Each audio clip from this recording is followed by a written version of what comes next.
जय हिंद, नमस्कार। मैं अंबर जैदी स्वागत करती हूँ आप सबका एक बार फिर से हमारे आज के कार्यक्रम में।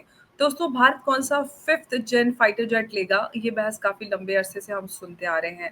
इस रेस में कई सारे फाइटर जेट्स के ऑप्शन भारत के सामने रहे, ऑफर्स रहे। अमेरिका का F-35 और फ्रांस का राफेल और रशिया का सुखोई 57। अब इस सब के बीच में सुखोई 75 जो एरो इंडिया शो हुआ था 2025 फरवरी में, उसमें ये आ चुका था। अब ये ऑफर भारत के सामने है। जैसे कि रशिया लोकलाइज्ड प्रोडक्शन और टेक्नोलॉजी ट्रांसफर ये सब ऑफर करता है। क्या सुखोई 57 से आगे बढ़कर जो सुखोई से 57 का एडवांस वर्जन है, सुखोई 75, वो भारत लेगा? ये बड़ा सवाल है। और इसी सवाल के साथ आगे बढ़ेंगे और थोड़ा डिटेल में समझेंगे कि आखिर क्या 57 के साथ 75 और राफेल इन सब को मिलाकर एक मिक्स फील्ड बनाने वाला है? क्या कुछ भारत के सामने ये चल रहा है, हम सब इसको समझेंगे। उमेश जी, बहुत स्वागत है आपका। जय हिंद, नमस्कार। जय सिया राम अंबर जी। जय सिया राम। उमेश जी, अब तक तो सुखोई और सुखोई 57 और राफेल के बीच में ही रेस चल रही थी। अब यहाँ पे बीच पे सुखोई 75 भी आ गया है, 57 का एडवांस वर्जन। देखिए, जिस हिसाब से रशिया से हम कंटिन्यूअसली बातचीत कर रहे हैं, अगर सुखोई 57 लेना रहता तो इतने दिनों तक बातचीत चलती नहीं रहती। अब जब अजीत डोभाल जी गए थे और प्रधानमंत्री मोदी जी भी मिले थे पुतिन से अभी, तो सब लोग कयास लगा रहे थे कि शायद हम S-400 की बात कर रहे हैं या S-500 की बात कर रहे हैं, सुखोई 57 की बात कर रहे हैं। पर सुखोई 57 से ज्यादा हमें चाहिए सुखोई 75। और भारत शायद इसी के लिए ट्राई कर रहा है कि इस रशिया से कैसे भी हो सके सुखोई 75 मिल जाए तो बहुत ही बढ़िया रहेगा। बात वहां पे जाके शायद अटक रही होगी कि कितना लोकलाइजेशन किया जा सकता है सुखोई 75 इंडिया में, क्योंकि ये अभी तक एक ट्रायल फेज में ही है। और इसका जो ये बताया जाता है, this is a 6th generation fighter aircraft. इसकी जो स्पीड है 1.8 मार्क स्पीड से ये चलता है। और बताया जाता है कि इसके अंदर 7.4 टन ऑफ पेलोड आप इसको लेके जा सकते हो। मतलब एक साथ इसके अंदर 30 वेपन्स आप इंटीग्रेट कर सकते हो। देखिए, इसके अंदर बताया जाता है कि इसके पास स्टेल्थ कैपेसिटी है। इवन जो S-400 और S-500 है, इसको डिटेक्ट नहीं कर सकता S-75 चेकमेट को। बताया जाता है कि इसके अंदर नेटवर्क सेंट्रिक कैपेबिलिटी भी है। मतलब ये नेटवर्क से कनेक्ट रहता है, जैसे हमारा मिसाइल डिफेंस सिस्टम है आकाश, उसके जो नेटवर्क है उससे भी कनेक्ट रह सकता है। और उसके ऊपर बेस पे वो आर्टिफिशियल इंटेलिजेंस के माध्यम से दुश्मन को आइडेंटिफाई भी कर सकता है, उसी हिसाब से स्ट्राइक भी कर सकता है। और इसका एडवांस एवियोनिक्स भी है, इसका जो रेडर्स है, और सबसे बड़ी बात है इसके अंदर जो हाइपरसोनिक मिसाइल है, जिरकॉन हाइपरसोनिक मिसाइल, उसको भी इंटरग्रेट कर सकते हैं। और SR-77 जो BVR मिसाइल है रशिया की, 400 किलोमीटर दूर है, उसको भी ये इसके अंदर इंटीग्रेट फ्यूचर में किया जाएगा। तो ये जो रेंज ऑफ वेपन सिस्टम्स है, जो इसकी स्टेल्थ कैपेसिटी है, नेटवर्क सेंट्रिक वॉरफेयर है, this will be the answer for India technological lead. और ये एयरक्राफ्ट अगर भारत के पास आ गया तो हमें चाइना के इक्वलेंट में जाएंगे। अब इस एयरक्राफ्ट को अभी तक रशिया ने किसी को नहीं दिया है, बेलारूस के साथ ये अब इसका जॉइंट प्रोडक्शन कर रहा है। सबसे पहले this will meet the needs of the Russian military. अब रशियन मिलिट्री के बाद ये बाद में शायद एक्सपोर्ट किया जा सकता है। अब बहुत सारे सुपर पावर्स क्या करते हैं, वो अपना एडवांस वर्जन नहीं देते हैं, वो उसका अपना नेक्स्ट एडवांस वर्जन है वो देने की कोशिश करते हैं। रशिया हमको S-57 के लिए, सुपर 57 के लिए पिच कर रहा है। उसने हमको बहुत कुछ हमने ऑफर भी कर दिया है। देखिए, ये बेंगलोर के अंदर जो एरो शो था उसके अंदर भी आया था, बस इसने अपना वो हवाई करतब नहीं दिखाया। कहीं ना कहीं रशिया एक तरह से भारत को पिच भी करना चाहता है, नहीं तो क्यों भेजेगा आप सोचिए। अगर ये नहीं बेचना चाहता है भारत को तो भारत के एरो शो में बेचता ही नहीं।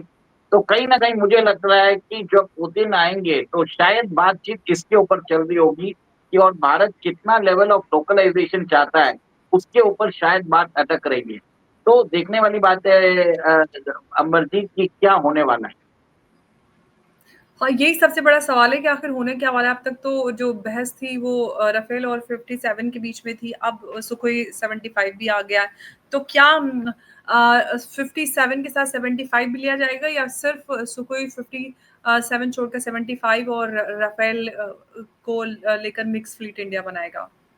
देखिए, इंडियन एयरफोर्स ने ऑलरेडी 114 रफाल के लिए बोल दिया है, क्योंकि रफाल के पास जो कैपेबिलिटी है, टेक्नोलॉजिकल कैपेबिलिटी है, उसने अपना प्रदर्शन अभी ऑपरेशन सिंदूर में दिखा दिया है। बट रफाल अभी भी 4.5 जनरेशन फाइटर एयरक्राफ्ट है। तो कहीं न कहीं मेरा भी मानना है कि भारत सरकार रफाल को ऑर्डर ज़रूर देगी। मतलब शायद 114 एयरक्राफ्ट में 60 एयरक्राफ्ट शायद रफाल को दे दे और बाकी जो स्क्वाड्रन है, वो एक तरह से सुखोई 57 या सुखोई 75 जिसपे हमारा करार होगा, उसके ऊपर शायद एग्री कर लिया जाएगा। देखिए, अभी समझने वाली बात है कि हमारे पास सुखोई 30 एमकेआई है ही, हम उसको ऑलरेडी अपग्रेड कर रहे हैं।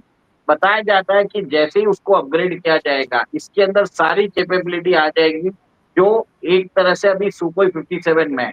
तो सुखोई 57 लेने में कोई फ़ायदा नहीं है। फ़ायदा हमें लेने में है सुखोई 75 और इसी के ऊपर डिस्कशन चल रहा होगा। मीडिया में एक तरह से बात फैलाने के लिए सुखोई 57 की बात बार-बार निकालते रहते हैं। अगर इतना ही अगर लेना रहता ना अंबर जी, अभी तक डील हो जाती।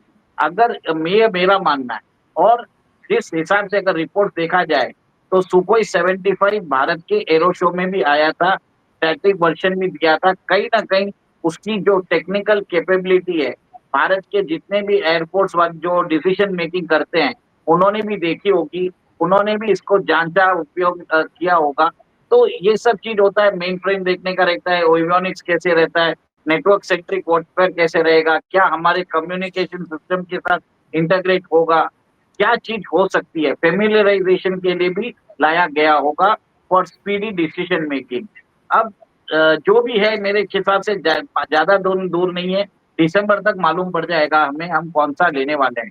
पर सुखोई 75 एक तरह से भारत का आंसर रहेगा फॉर चाइनाज़ जो भी 6th जनरेशन वो तैयार कर रहा है, भारत के लिए एक बहुत बड़ा टेक्नोलॉजिकल लीप होने वाला है और सुखोई 75 भारत के कंडीशंस में इंटीग्रेट कर दे और बाद में उसको फ़ैमिलियराइज़ेशन में आ जाए कि हम एमका में भी उसकी जो कैपेबिलिटीज़ है, उसको इनकॉर्पोरेट कर सकते हैं। देखिए, एक चीज़ में है कि वर्किंग हमें समझ में आ जाती है, तो हम उसको भारत के अंदर बना सकते हैं।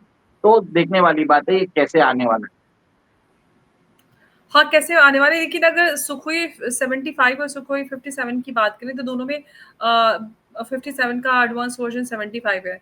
क्या-क्या डिफ़रेंस है और किस तरह से ये बेटर कॉम्बैट रेडी होगा? क्योंकि अभी आपने कहा जैसे एरो शो में आया था, उस वक़्त वो उसने हवाई करतब नहीं दिखाए थे। तो अगर उस पॉइंट ऑफ व्यू से बात करें तो क्या कुछ ख़ासियत इससे सुखोई 75 की रहेगी? देखिए, सबसे बड़ी बात है कि ये कंप्लीटली स्टेल्थ है, ये रेडार में दिखाई नहीं देता है और हुँ। एस-400, एस-500 का जो मिसाइल डिफेंस सिस्टम है, दोनों में ये डिटेक्ट नहीं करता है और आज दुनिया में सबसे एडवांस मिसाइल डिफेंस सिस्टम है, वो एस-500 है।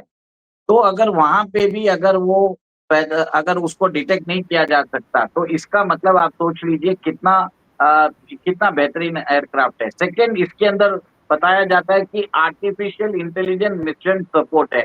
मतलब आप समझ लीजिए बीच रास्ते में समझ लीजिए अगर फाइटर पायलट को कुछ भी हो जाए, बेहोश हो जाता है, तो एयरक्राफ्ट का artificial intelligence system fighter aircraft का कंट्रोल ले लेता है।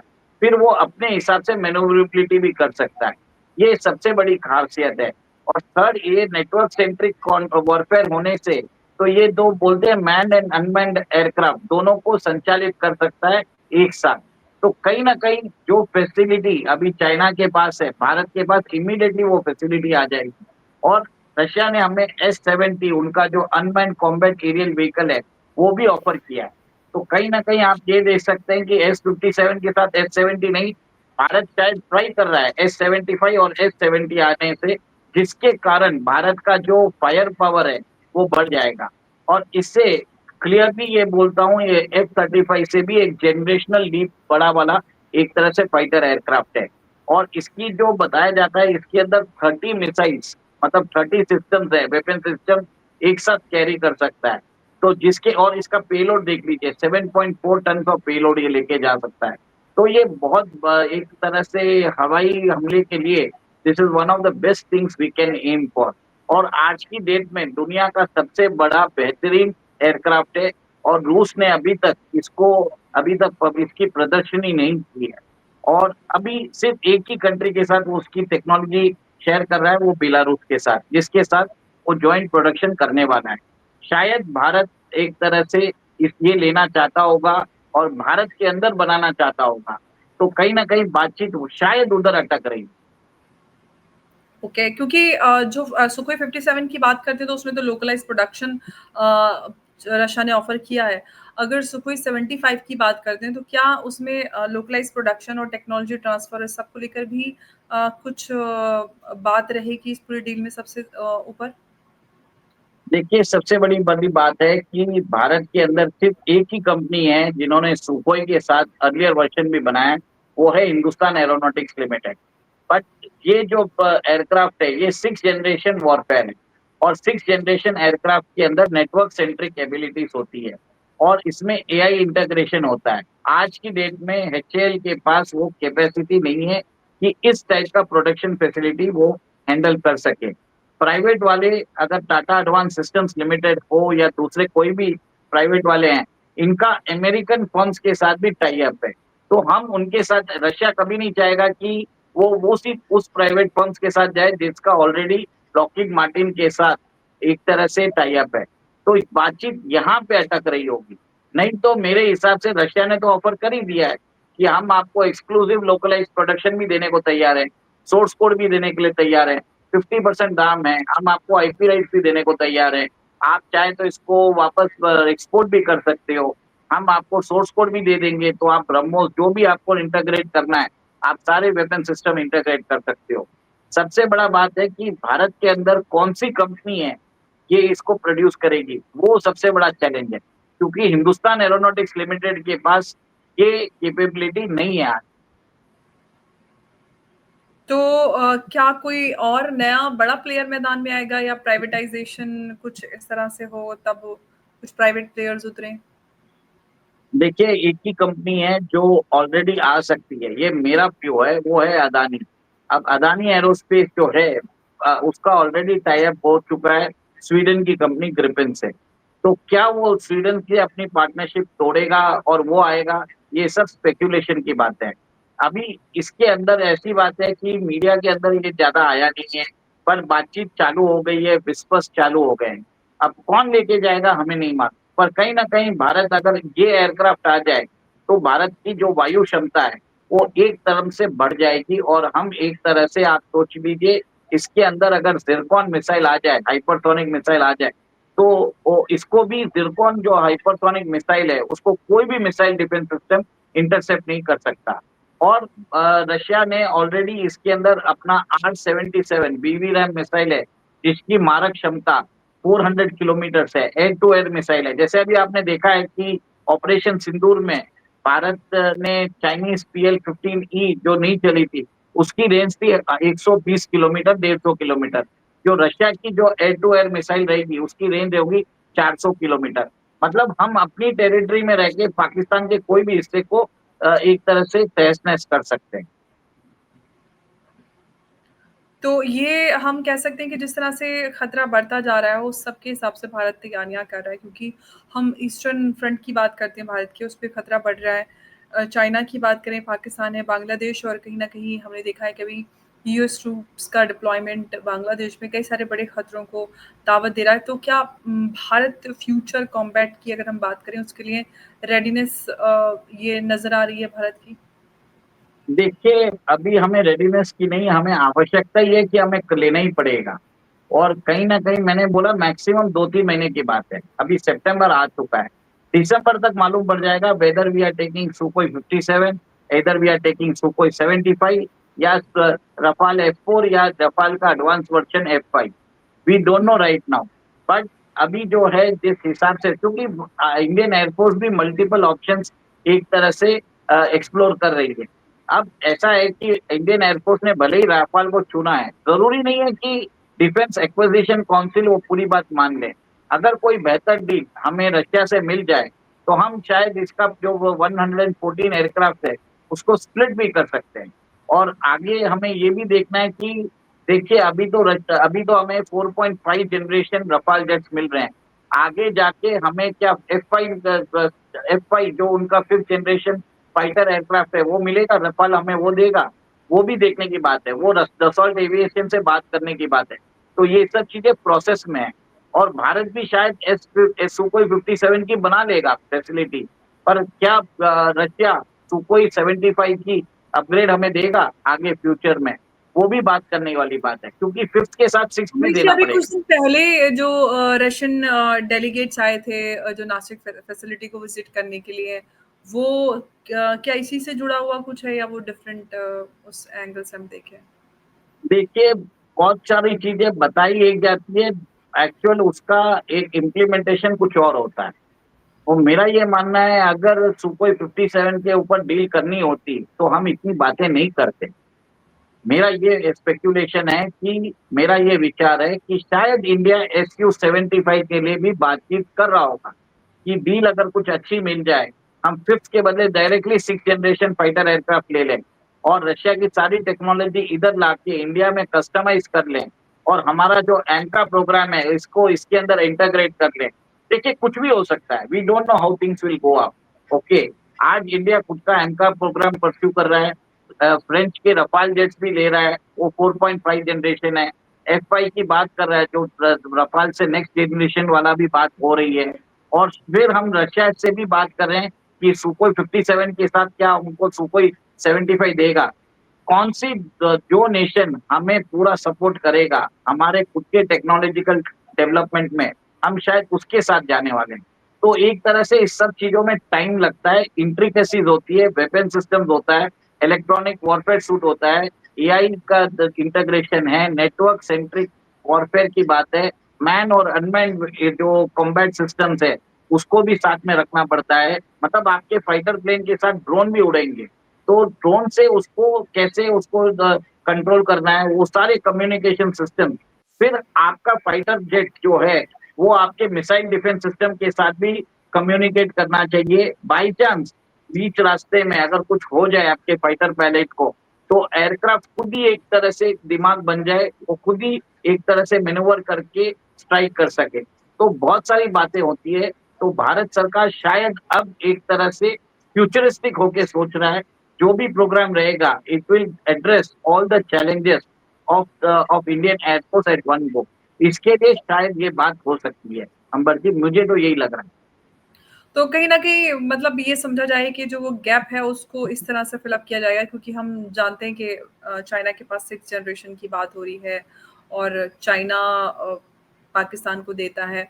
तो हम कहीं न कहीं जो अभी फ़िलहाल इसमें पीछे नज़र आ रहे थे कि हमारे पास 5th भी नहीं है और पाकिस्तान और चाइना 6th पे पहुँच गए। तो कहीं न कहीं उस गैप को कवर अप करने की कोशिश यहाँ पे नज़र आ रही है। कंप्लीटली कवर अप कर देगा। We will be on par with China, ये डेफिनेट हो जाएगा। ये सबसे बड़ा हमें एडवांटेज सुकोई 75 लेने से, we will bridge the technological gap which we are facing is with respect to China. Pakistan हमारे लिए कुछ भी नहीं है। पाकिस्तान के लिए हम अपने एग्जिस्टिंग एयरक्राफ्ट ही उनको खत्म कर सकते हैं। सबसे बड़ा चैलेंज हमारे लिए चाइना है, और चाइना के मद्देनजर रखते हुए हमें सुकोई 75 के लिए पिच करना चाहिए। शायद इसी के ऊपर बातचीत चल रही है। नहीं तो सुकोई 57 कोई इतना बड़ा एयरक्राफ्ट नहीं है कि उसके लिए इतना डिस्कशन चले। ठीक है, इससे तो डील इमीडिएटली हो सकती है। जी, बिल्कुल आपने सही कहा कि डील इमीडिएटली हो सकती है और काफ़ी लंबे समय से यही चर्चाएँ बनी हुई हैं कि आखिर भारत राफ़ेल पर जाएगा या सुकोई 57, लेकिन उस सब के बीच में एक और ये बड़ा ट्विस्ट है कि क्या भारत सुकोई 75 भी ले सकता है। बड़ी ये खबर है, क्योंकि जो एक गैप है हमारे पास अभी 5th जेन नहीं है, 6th जेन पे हमारे यहाँ अड़ोस-पड़ोस की या एडवर्सरीज़ की बात करें उनके पास है। तो उस गैप को फिल अप करने के लिए क्या सुखोई 75 का ऑप्शन भारत चूज़ करेगा और साथ में राफ़ेल का भी एडवांस वर्ज़न। तो ये हो सकता है, पॉसिबिलिटी ये है कि एक मिक्स फ्लीट एडवांस वर्ज़न्स के साथ भारत चुने और भारत की जो एयर डिफेंस है उसको इस तरह से मजबूती दे। उमेश जी, बहुत-बहुत धन्यवाद आपका हमारे साथ इस आज की चर्चा में जुड़ने के लिए और आपने हमारे साथ अहम बिंदु साझा किए, उसके लिए भी आपका बहुत-बहुत धन्यवाद। नमस्कार, जय हिंद, जय भारत। जय सिया राम। जय सिया राम उमेश जी।